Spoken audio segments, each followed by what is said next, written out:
I am with my good friend Jason Jensen. How are you, Jason? I'm doing good, all things considered. Yeah. Uh, Obviously life is crazy for all of us right now, but yeah, it's been great. And I really appreciate, you reached out to me this morning and said, hey, how do you feel about this? And I happen to have a gap in my schedule today.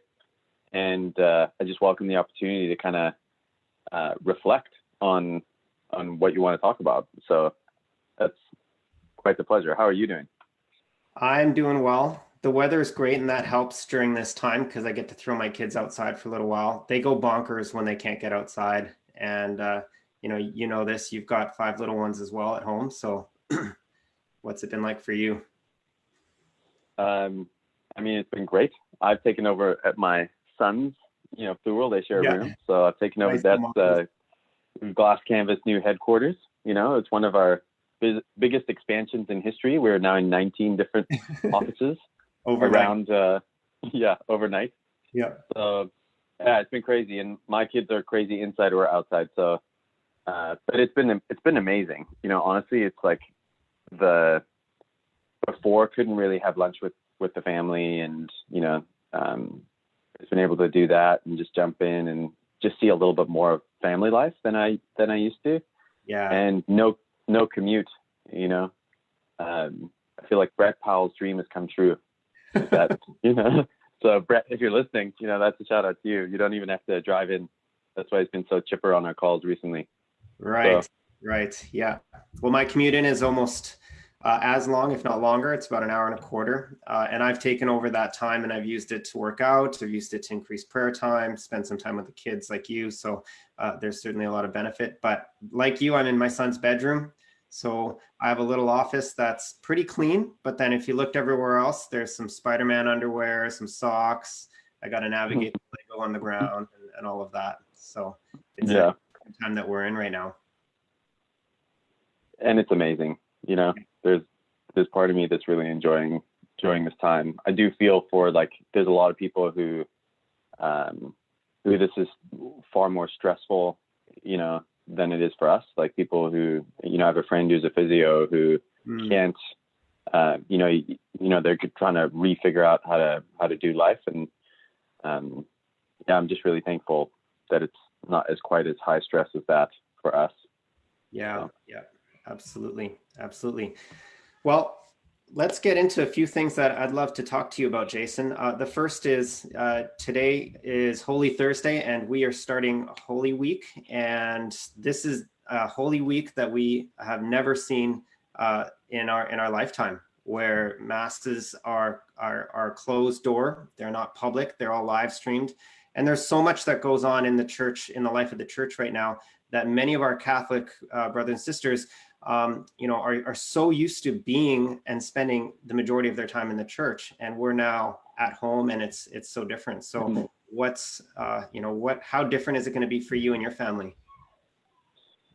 um, yeah, I mean, obviously it's going to be very, very different. As you were talking, I was like, wow, whose feet is the priest going to wash during the, like, Yeah. obviously there's not going to be 12 people around. So, yeah, life has been so busy for us that I feel like uh, getting to a point where we can really structure and think through this cohesively. Like, we've become homeschooling parents, almost overnight. And life has just been really radically shifted for us. So I wish I had some really smart, thought out answer, but really I'm going to rip a page out of your book. I saw the Proclaim email come out this morning, and you said that you take the opportunity to wash your wife and kids' feet. And I just thought that was super beautiful. So I'm going to try, maybe you can give me some advice. I think I'm going to surprise them with it tonight and see what happens. But, and then my only other thing that I kind of thought would be something worth it for us is my wife and I might watch The Passion of the Christ tomorrow.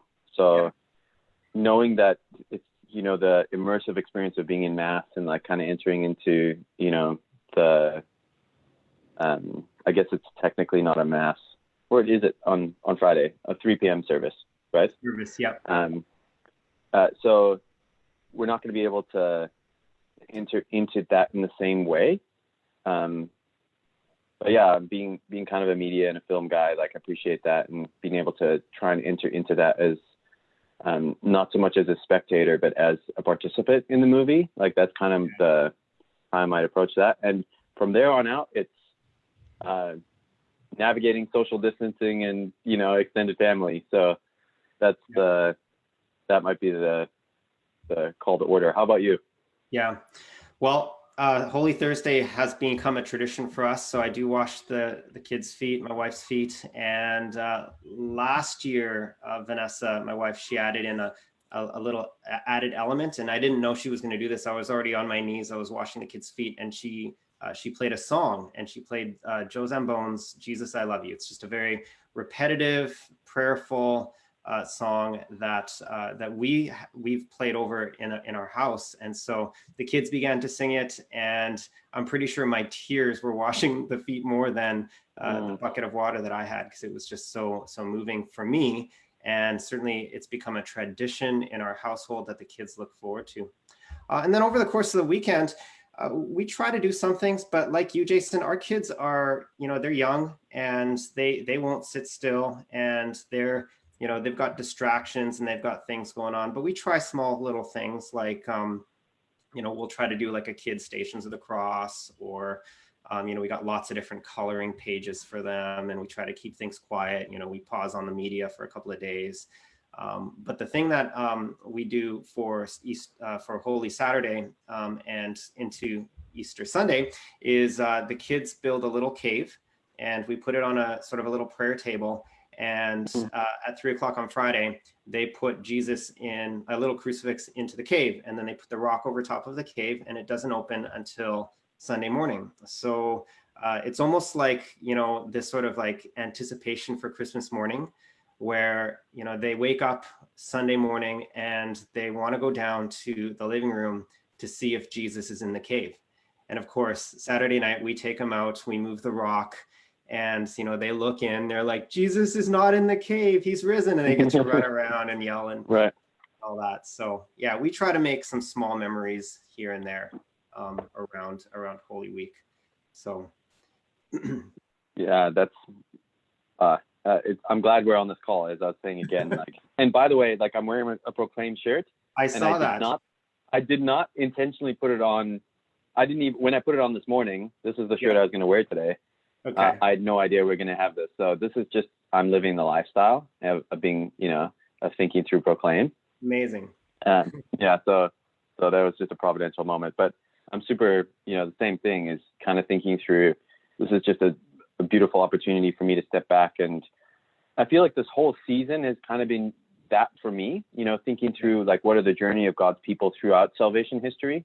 And what struck me is that we're so much like the Israelites, you know, and, you know, or just the people of God throughout, you know, not necessarily when they were even the nation of Israel yet, but Moses in the desert, you know, like, I don't know that they were Israel at that point, but I just think about these moments where the church was forced into exile, or these where they've like been taken away from their place, their sense of place, where they've been taken away from even like there's moments where they drawn into captivity and the Ark of the Covenant is removed, you know. And I feel like a lot of us feel like that is like this thing that is the Spirit of God among us, you know, in the sacraments and the Eucharist and all those kinds of things. They've been taken away, you know. And I think the reflection of those times for me has been really powerful. The same thing is true with Moses in the desert, and knowing like many people are relying on manna that's been provided for them during this time. Yeah. And that kind of, when you and I had a pre-check-in call, we started talking about like, what is it about God's people that, you know, distinguishes these times and these seasons, and, you know, the celebration of Passover, the celebration of the Jewish festivals, and even like as Catholics, we've developed those things. So you and I started talking about how to raise these Ebenezers during this time, and I think you've shared a few of those. And what I mean by raising an Ebenezer is when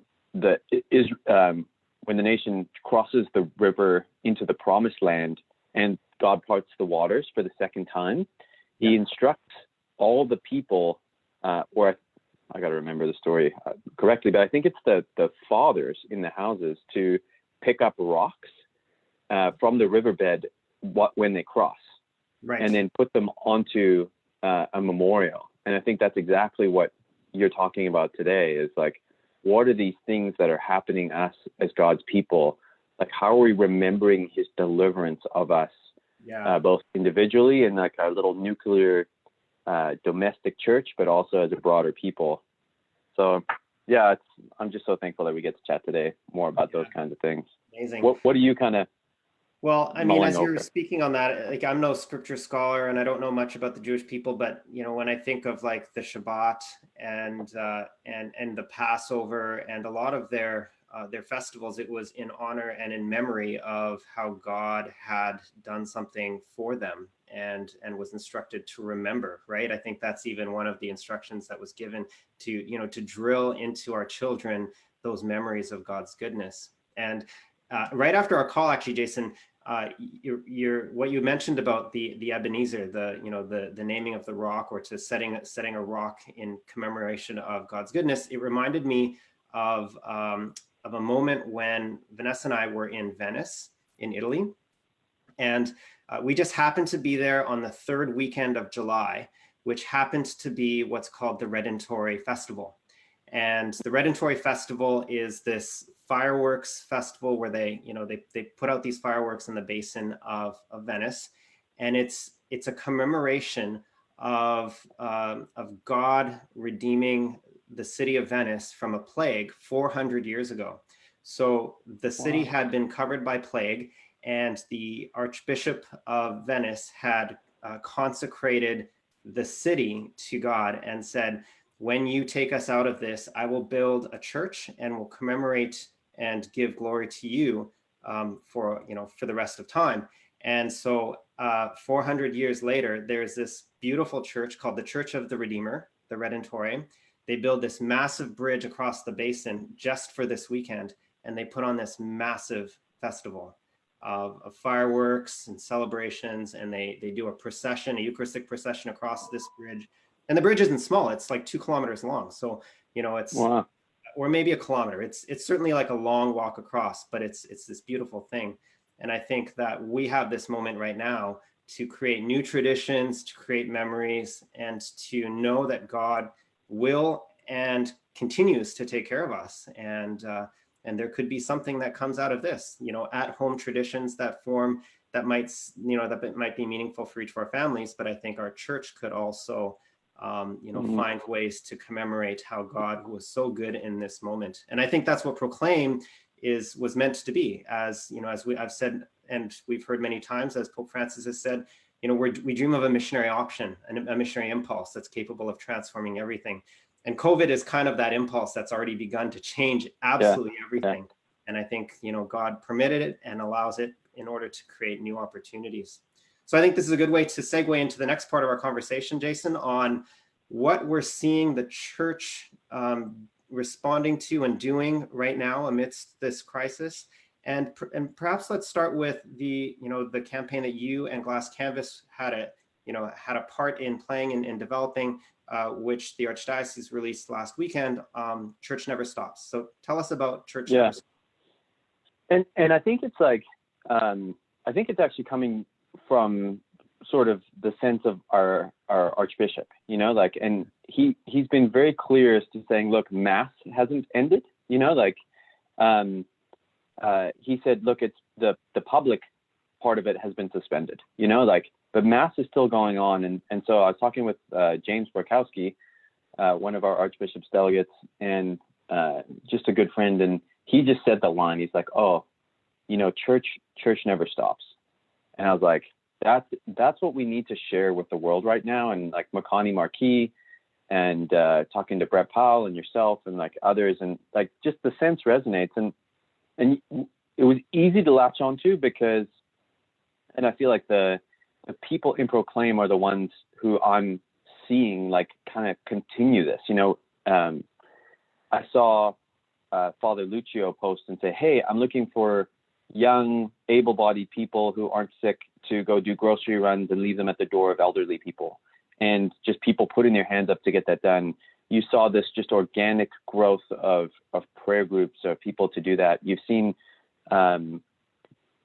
people reaching out in unique ways to connect with people that they haven't connected with in a while. And I think the Spirit is at work, in a very, very powerful way. Like no season is without its graces, is what, what we've been kind of doing. But the beauty that I've seen is this, that the church has been activated in a new way.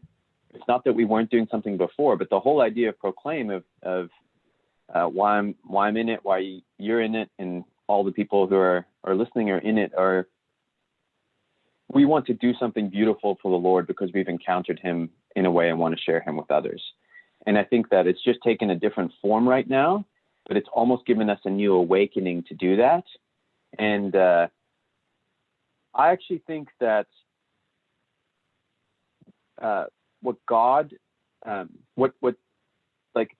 I can't say that God wished COVID on us, I don't think he's doing that, but I do think he allowed it in his all providence. And in the same way that God knew that we were going to crucify Jesus on the cross, he knows all the bad things that are going to happen to us. And the miracle is that he has the ability to transform them into something absolutely beautiful. And I think that's what's happening in the church right now, especially locally here in Vancouver. And I think we could be, in my wildest spiritual sense, I hope that this is something that will lead to a revival of sorts, and that Proclaim really catches wind, and that the fire just kind of keeps going, and that we have a sort of a viral response to the virus. So, and we're seeing that, there was a Lenten retreat put on by the Archdiocese where 900 and something people joined. And I think that there's a hunger that's been awakened in people's hearts right now, especially those who have been around Jesus but never really connected to him. Mm-hmm. And I think, my encouragement in speaking to sort of a closed group of people with the Proclaim, in the Proclaim channel is, man, people are they're starving right now for Jesus because their whole foundation has been shaken. And mine too, I'm not sitting here that I'm not worried or concerned or whatever, but I feel that the Lord has been so gracious to me and at least giving me some part of him that I can lean into. But he's drawing me deeper into himself during this time too. So yeah, how about you? What do you think's going on? Well, like I said, we were wanting and praying for a missionary impulse that's capable of transforming everything. And I'm seeing that in small communities and large communities, parishes all over the place, where you have communities that are taking Alpha online, let's say, and are getting huge numbers coming through. I know of a parish, Our Lady of the Assumption, that continued or moved their face-to-face Alpha to an online Alpha this past weekend, and had 80 plus people jump on right away. And I think St. Matthew's is doing the same, and there's other places where online alphas, small groups are coming through. And I love it because it almost allows for a little bit extra transparency and willingness to have a deeper conversation, because you're in the comforts of your own home. And there's, I think oftentimes we've thought of online communities as being counterproductive to real face-to-face relationships, as opposed to stepping stones towards real face-to-face relationships. And so in some places, I think our church communities, were a little bit hesitant to step into this arena. And now we have no choice. And we're starting to see the fruit of that. I know a gentleman who said, that he took his faith study from face-to-face to online, and the conversations in that faith study just went to a whole like new level of depth, transparency, and willingness to engage, which he thought was just completely, counterintuitive. And yet these tools are available to us. And in a certain sense, I think our church is taking it and running with it, particularly in the young adults communities, like the virtual parish, the online rosary, the masses, and that sort of virtual parish that Father Paul Gu has begun to be a part of. So I see a lot of that. And I love seeing things like I don't know if you saw this, Jason, but in the news today, in the Globe and Mail, St. Patrick's Vancouver, right? They get a little highlight of a number of the priests that had to get creative about offering the sacrament of reconciliation with screens, underground parking lot, drive-through, distancing, and all of that. So it's beautiful to see how the church has become creative in this way.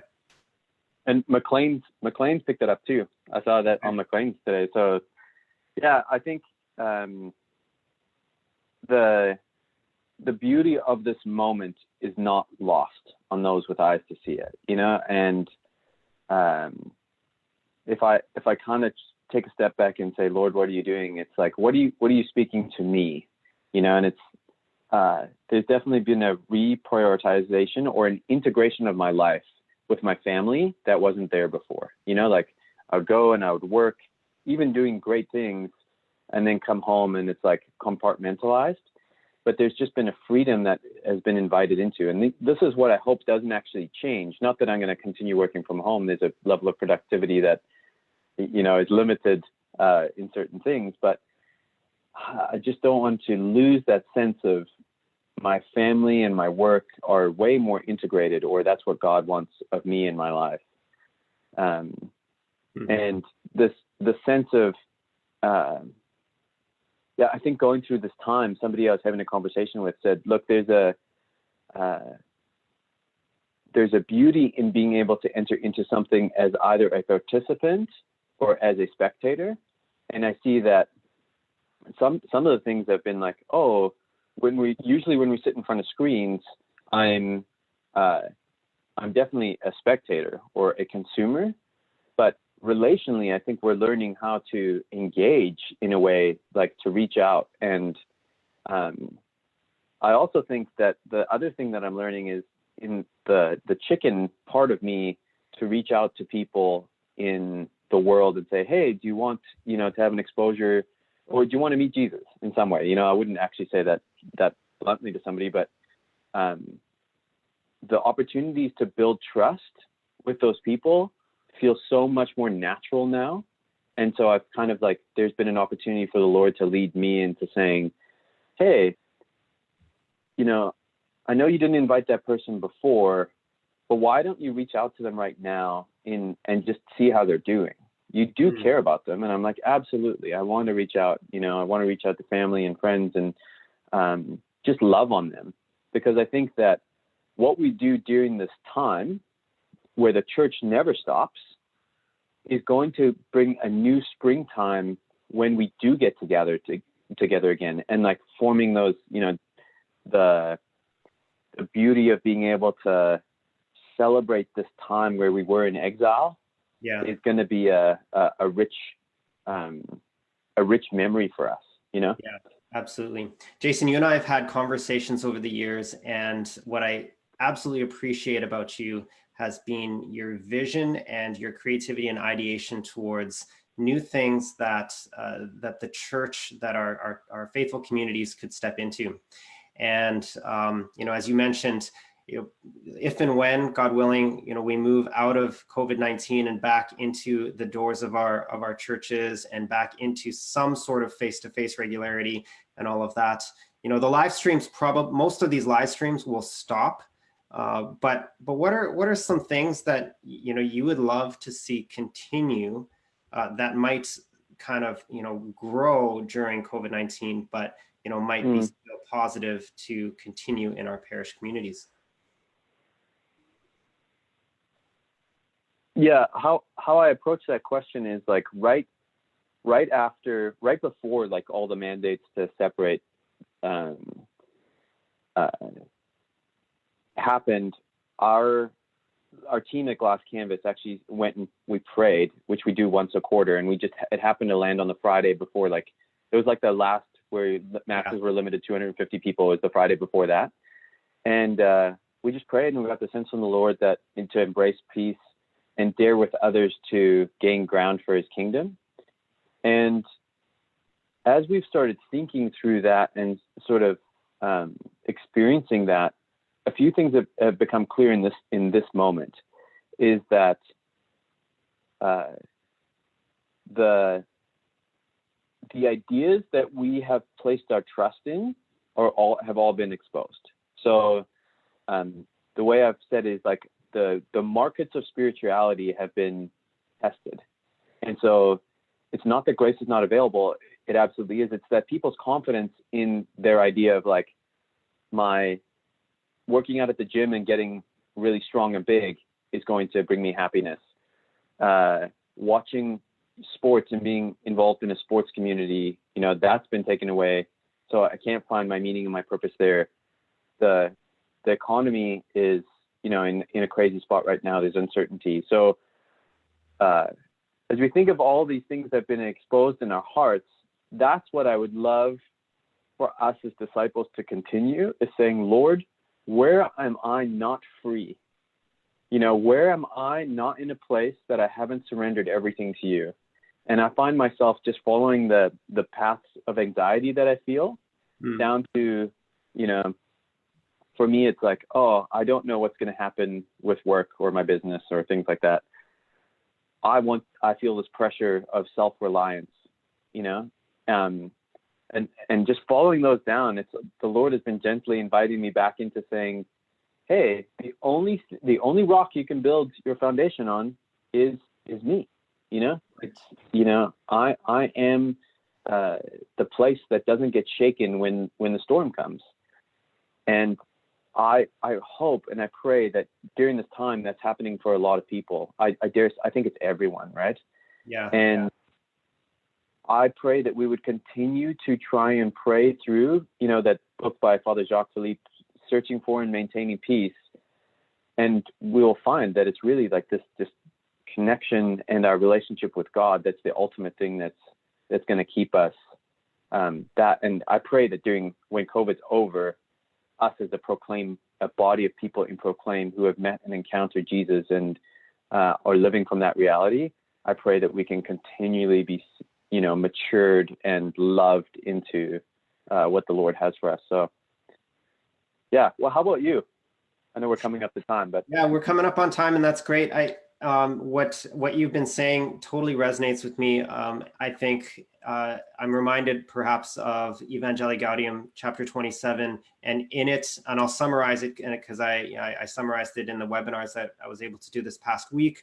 There were 3 encouragements to parishes that I think speaks to our times right now.